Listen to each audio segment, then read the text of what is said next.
In section 6.3, we're going to talk about linear functions. Here is your key idea, your vocab word.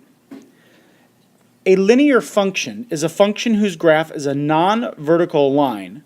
A linear function can be written in the form y equals mx plus b, where m is the slope and b is the y-intercept. You've talked about that before. You all know what y equals mx plus b is. So we're going to take that and we're going to now write a graph, or use a graph, to write a linear function given 2 points. So let's do the first example. Alright, so let's look at the first example.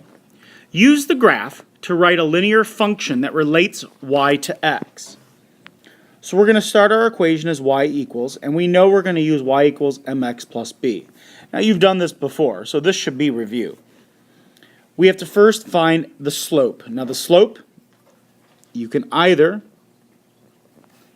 take your ordered pairs, which are 0, -3, 2, 0, and 4, 3, and you could find slope. Now you all know slope is change in y over change in x, so we can take our two slopes of 2, 0 and 4, 3, and we can subtract our y's on top, we can subtract our x's on bottom, and we could get 3 halves as our slope.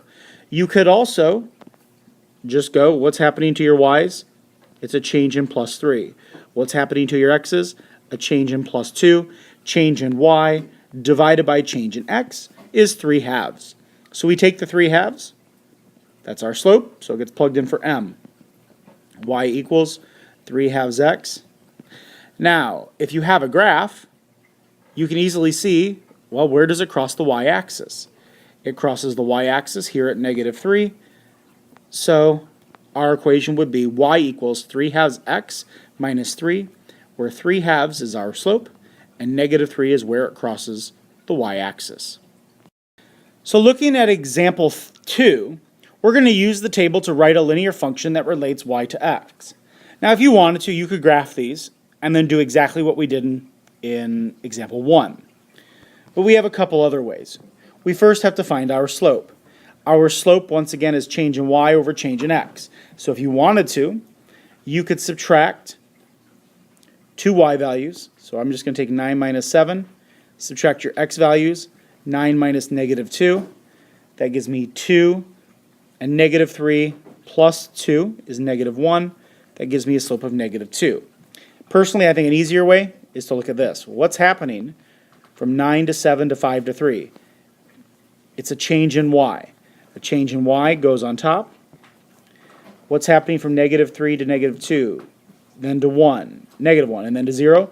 It's going up by 1. So our change in x is positive 1. -2 divided by 1 is -2. You will see that either way you do it, you get the same slope of -2. So we plug it in. We get -2x. Now, there's a couple ways we can figure out the y-intercept. We could graph. We could also just look at this and say, well, our y-intercept is when x is 0. So then we know that 0, 3, that's our y-intercept. 3 is where it crosses the y-axis. So what we could do is just look at that. Now the other way is what I would probably do. I would plug in any of your x values. So let's just plug in 0.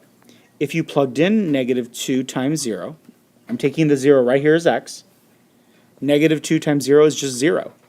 But I want 3. So what are you going to do to 0? To get 3, you're going to add 3. And so that's how you get the plus 3 at the end of your equation. Alright, so in example 3, I'm going to read you this problem. You are controlling an unmanned aerial vehicle, UAV, for surveillance. The table shows the height y in thousands of feet of the UAV x minutes after you started the descent from cruising altitude. So here's the table.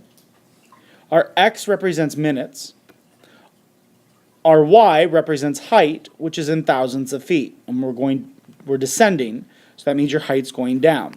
So the first thing you do is figure out the change in y over change in x. We have to figure out the slope. So y equals mx plus b. So the m is your change in y. This is easy. What's happening from each y value to the next? It's going down by 5. What's happening to your minutes, your x value? It's going up by 10. So, your change in y is negative 5. Your change in x is 10. If you simplify that, your slope is negative 1/2. So we can graph this if you wanted to, but right here, 0. The moment you see 0 here, that means that your y value, that's your intercept. So we know our equation is going to be y equals negative 1/2 x plus 65. The other way you could have done it is taken the 1/2, negative 1/2, and taken 0, your slope, you know it's going to be negative 1/2 x. So you could take 0 times negative 1/2, which is 0, but you want 65, so you'd add 65. So we have our equation, which is negative 1/2 x plus 65. But now here's the important part. Take your slope and your y-intercept and interpret it. Put it into words what it means. Well, the first thing we're going to interpret is the y-intercept. The y-intercept is 65. But in y, that's in thousands of feet. So we know this means 65,000 feet. Well, that's where the unarmed aerial vehicle is located before it starts dropping. So we know that the UAV begins its descent at 65,000 feet. That is your y-intercept. We now have to interpret the slope. The slope indicates that the height decreases what?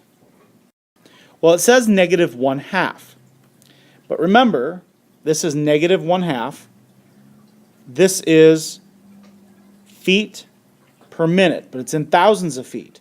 So this would be negative 1,000 feet every 2 minutes, because this is thousands. So negative 1,000 divided by 2. Remember, this is change in y, change in x. So it's negative, it goes down 1,000 feet every 2 minutes.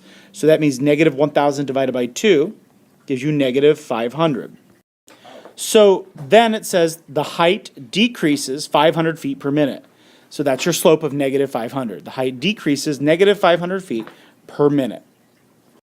All right, in part B, we're going to graph this. So our x, which was the number of minutes, was going up by 10. So I'm going to count by tens here. 10, 20, 30, 40. And we have to label. This is the number of minutes. Our height goes from 65 to 60 to 55 to 50. I'm going to count that by tens as well.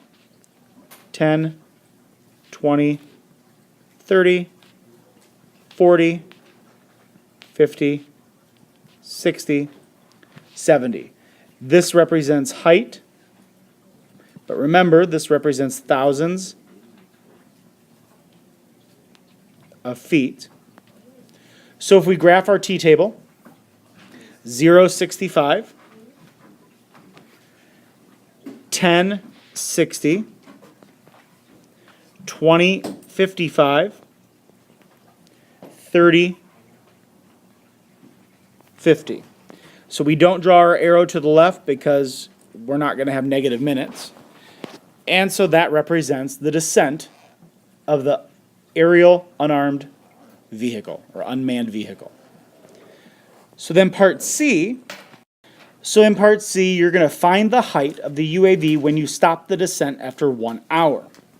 So we take our equation, y equals negative 1/2, or you could have negative 0.5x plus 65. 1 hour means that we have to find time. So 1 hour gets plugged in for x, but x is the number of minutes. So how many minutes is in an hour? It would be 60. So we're going to take x equals 60, and we're going to plug it in right there. So we get y equals negative 1/2 times 60 plus 65. Negative 1/2 times 60 would be negative 30 plus 65. 65 minus 30 is 35. Well, remember, this is in thousands of feet. So after 1 hour, the UAV stops at a height of 35,000 feet.